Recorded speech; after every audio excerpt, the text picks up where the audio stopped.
Hallo Leute, heute gibt es das Unboxing der Logitech MX Master 3. Wir fangen an.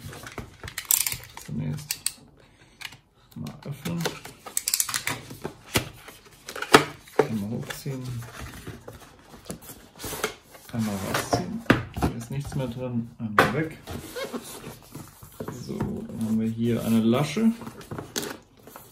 Die öffnen wir, einmal aufklappen. Perfekt, so, wir haben einmal hier die Maus, einmal hier abziehen und wir haben hier einmal den USB-C Ladeanschluss, der erst ab der 3. Generation dieser Maus dabei ist, und die 3 Modi durchwechseln der Endgeräte.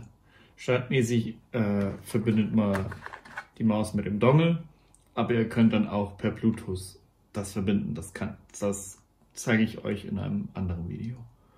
Hier einmal der USB-Dongle, einfach nur in den Rechner reinstecken. So, dann schauen wir mal kurz nach. Hier ist noch eine Schachtel. Hier sieht man auch schon das Kabel und ein bisschen Papier. Machen wir erstmal das Kabel raus.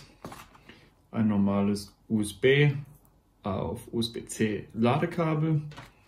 Und wir haben hier noch ein bisschen Papierkram. Gucken wir mal.